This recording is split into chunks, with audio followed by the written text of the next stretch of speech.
wrapping up shop here on episode 6 of the lineup with a couple of things, but first, we're starting with our college football head coaching roulette. There's 3 teams we've got that are in need of a head coach, have made firings within the season, and we're going to detail who each team should take next season. We're going to first start with the most prominent head coach opening and most recent, Joel, LSU. And for me, it's Lane Kiffin. He's really built the program up at Ole Miss, but I think he's ready to inherit a program with high standards, with high expectations, with a great prestige, and I think Kiffin fits right in there. He's done a great job at Ole Miss. He has SEC experience, obviously, at Ole Miss, and he's played against LSU, and I think, just to throw it in there, I think James Franklin takes that Ole Miss spot. Oh, that's really interesting. Yeah. That is, you just threw that at me. I don't know. That would be kind of fun. That would be fun. That would be fun. I like the Kiffin pick.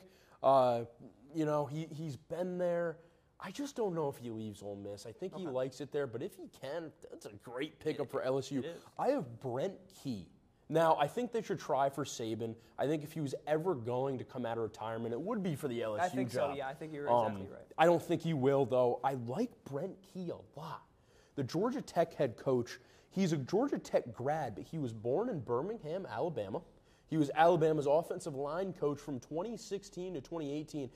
I think with LSU, you need a guy who understands the culture there, and I think he will understand that it just means more in the SEC. He has experience there. And you look at him with Georgia Tech, 3-9 in 2021. In November of 2022, he becomes the interim head coach. They were second to last in the ACC in that 3-9 season, and he has completely flipped the script. They are number 8 in the country, Jake. 8-0, number 1 in the ACC. Can you imagine him with LSU resources?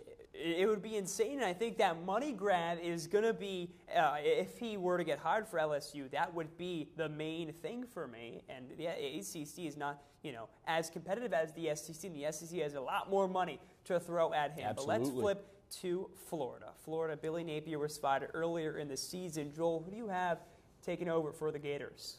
So there's a few names for this. I think this is also a premier job.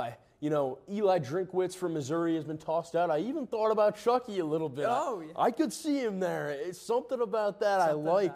I am going with big game James Franklin. Man. I like him in Florida, and I'll tell you why. I wanted to say Florida hasn't been a consistent team, but they have been. Consistently mediocre. They have not made noise since the COVID season. And what does James Franklin do?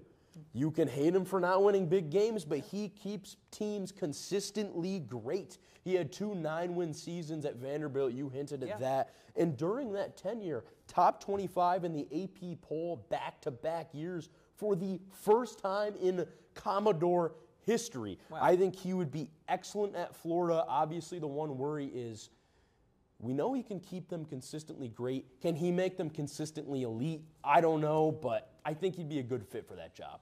I think it's going to be Mike Norvell. Now, I know he's still got the job at Florida State, but if the Seminoles keep doing what they're doing right now, I think he's gone.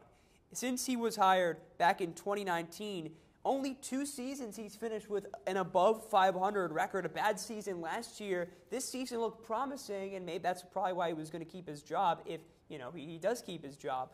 However, now they've really slipped, especially in conference play, and because of that, I don't think the Seminoles hang on to Norvell. I think they let him go. Now, I don't know who's going to take over Florida State's job. That's a question. That's an answer and question for another day, but I think Mike Norvell is enticing to me to go over to Florida. Yeah, I agree with half of that. I think Florida State gets rid of him, but in-state rival, you think they would want him after? I think Florida would have so much money to not. But after what he's done in conference play, you really want him in the SEC. If you're the Gators, I don't see it. I don't hate it. I think it's interesting, but I don't think that's very realistic. Well, we're going to wrap up, Joel, with your team, the Penn State Nittany Lions. We talked a lot about James Franklin last week. Didn't really get to dive much into potential head coaching candidates. So for you, I'm going to toss to you first. Who do you have the Nittany Lions going after? You know, so we mentioned this. I think Hartline is the guy, but I want to throw out a name that's a close second for me. I'm a huge fan of him. Kenny Dillingham, the 35-year-old phenom at Arizona State. He was Oregon's OC during Coach Lanning's first season there. They finished 10-3. And Dillingham, you look at his record, 19-14 in his third season as ASU's head coach, 3-9 in his first season. But you look at last year with Cam Scadaboo and Sam Levitt, they were predicted to be last in the Big 12. Man. They win the conference. They have a college football playoff berth. They could have beaten Texas. There was a questionable no call for targeting. I just really like what he's done here. Currently 5-3 with the squad, even with all those losses personnel. And they just beat 2 weeks ago, undefeated at the time, Texas Tech, who was ranked number 7.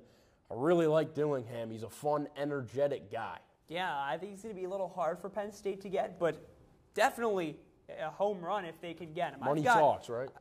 You're exactly right. I've got Joe Brady, and I think the money talks can go the same way, because if the Bills do not get at least to the AFC Championship game, then I think that Joe Brady might want to move on because he's not getting that head coach position. That's Sean McDermott's position. He's really built the Bills back up. But it really depends how Buffalo season goes. If they can't make it to the AFC Championship game, I see him moving on, and he's really going to be looking for that money grab, and I think Penn State's a great opportunity for him to do so. We've got a couple more minutes left on episode 6 of the lineup, so we're going to shift to the MLB World Series. Both teams tied at 2.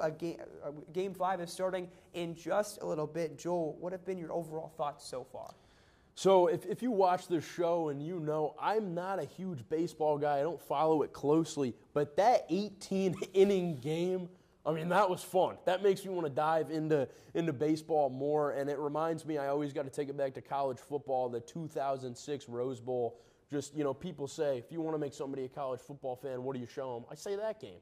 And with this 18-inning game, that might have been it for me. But, you know, I really think this Game 5 tonight decides the series, Jake. I really think it does.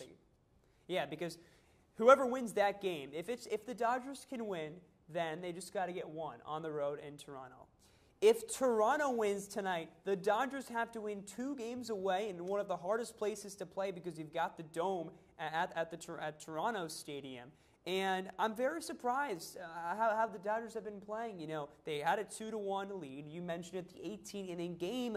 But if I'm Dave Roberts, I'm not going to start Shohei Ohtani in Game 4. I know if you're LA, it's the World Series, every game matters. But you have a 2-1 lead. I don't think you risk Ohtani because of how long he played in that 18-inning game. Yes, he had a good game with 2 home runs, went 4 for 4. But if I'm Roberts, I'm not going to put him out there because he's got to pitch and then he's got to hit again. You risk injury, and also he was fatigued. Yeah, you know, I think that's a great take. I disagree with it, but you say he was fatigued. At the end of that 18-inning game in his presser, he said, I just want to go to bed, man. I'm tired. I think you do have to play him. He's your best player. And I think if you're the Dodgers, you want to win that championship in L.A., so I understand them kind of putting all the chips on the table, but an interesting take. Well, the biggest thing of the series has been the Dodgers is pitching. If they can hold the Blue Jays to less than 5 runs, it's their game. They can win. I know the bullpen's been shaky, but if they can hold on less than 5 runs, then they can win. Both of their wins have come off of that, and they can really control the momentum if they can continue to do that. Yeah, you know, Jake, I completely agree with you. It's, you know, on the opposite end, I'm going to be talking about the Blue Jays a little bit. They've been really solid defensively. 6 runs were the most for the Dodgers, and obviously they have such hitting potential with Freeman, Ohtani, and Mookie Betts. But those 6 runs came in that 18-inning game, and for the Blue Jays, they just need to hit. They just need to hit to win. With designated hitter George Springer, he had pain in his side in Game 3. I don't know if he's available for tonight. I haven't looked prior, but I think you look at guys like Alejandro Kirk. He had 2 home runs and 6 RBIs to lead the way for this Blue Jays squad. And Vlad Guerrero, you know, he had a great Game 4, a home run, 2 RBIs, 7 postseason home runs, most in Blue Jays history. You know, I think you need a big game from one of those 2 tonight, and I really like the Blue Jays odds with the next 2 games being in Toronto. Well, he's nearing that 10 home run mark, which would tie Randy Arozarena for the most home runs in a single season, postseason history. But both teams, it's hands on deck. So you mentioned Springer real quick. He has to play. If I'm Toronto, I don't care. If it's severe, it's severe. But if he's one of your best players who had a breakout season this year, then you have to play him. And I think Toronto needs to have all hands on deck if they want to win tonight. Right. They got to put all the chips in. He's a tough guy. He had over 30 runs in the season.